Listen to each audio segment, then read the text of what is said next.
So we know that Native American and Alaska Native died through suicide at 3 times the national average.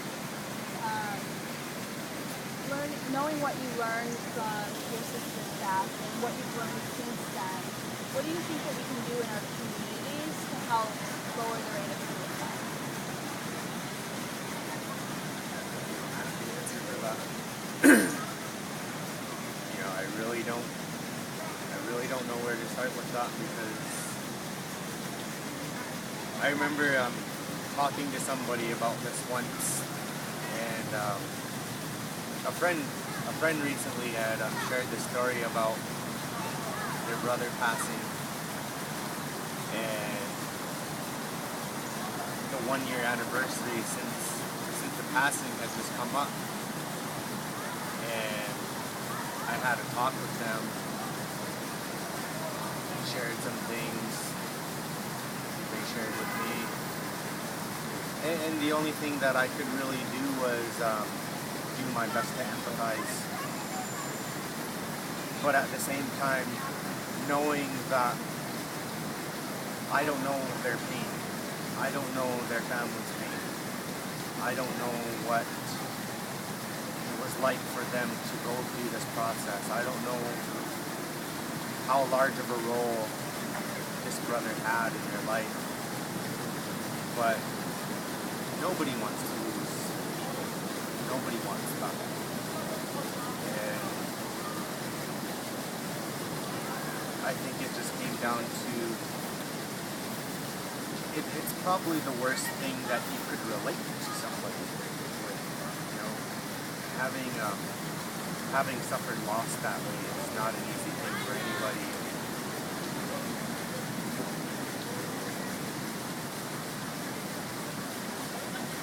Yeah, like as far as that question goes, I really don't know where to go because I know that like all the things that I've learned recently about what I was doing. The marathon running, the sobriety. These were all things that I never really took into consideration as coping mechanisms. I never really knew that that's what I was doing. I just felt like I was going about living my life, this is what I chose and this is what I was going to do. Little did I know that I was working towards something. Little did I know that all these things were helping me heal. The term suicide survivor, I wasn't familiar with just until this year. And yeah, it was just, this was just what worked for me. I never thought what I was doing as anything extraordinary. I just found something to replace my old habits. With the drinking, I was able to move away from that, and I found running, or running found me. It was given to me. I always look at my running as a blessing. I look at my running as a gift, and now I feel like I've got a responsibility to share that gift with people in any way that I can. Whether it be to go out and advocate for our young people, or to advocate for living healthy, advocate for living a sober lifestyle.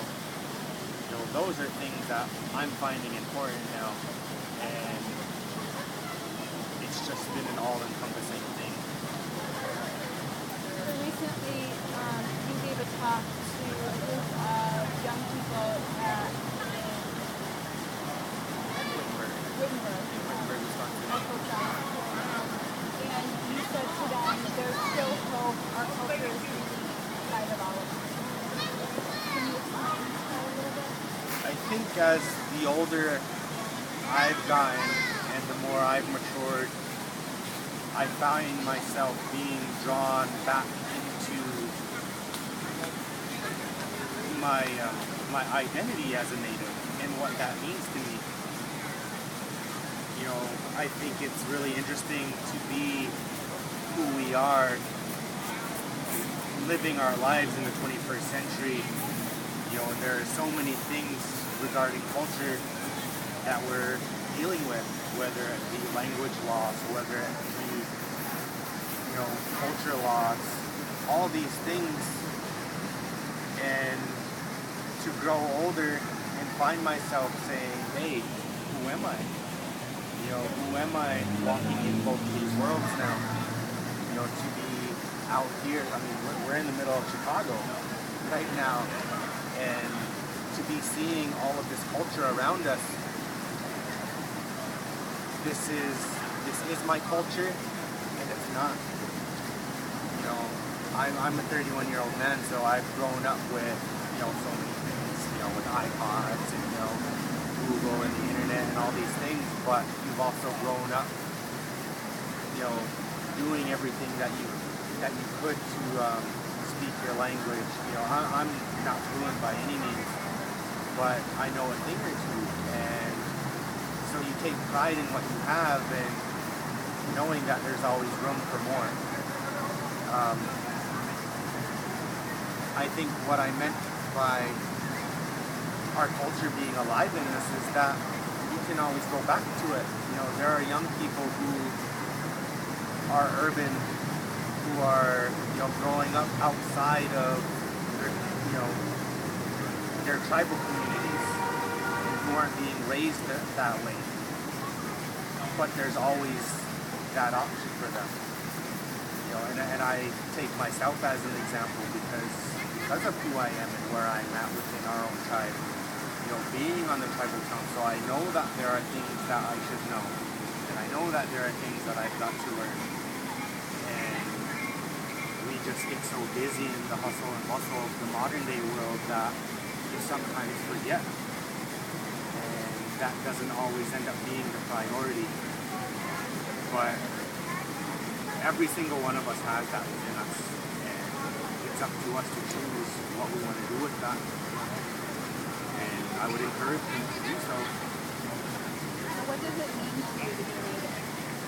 To be native? When you say I am native, what does that mean? It's really hard to describe. I mean, it's just, it's just a feeling. I've always, there always just seems to be something extra that you have that the rest of the world is missing out on.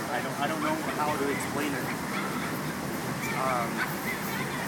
Or like when you see another Indian and there's just that commonality, it just goes without saying. You can say hi to them or just give them a nod or whatever. I think everyone knows that nod, but small things like that. Just being around one another and growing up and going into other tribal communities, going and seeing other residents and meeting other tribes, meeting other cultures and respecting those cultures.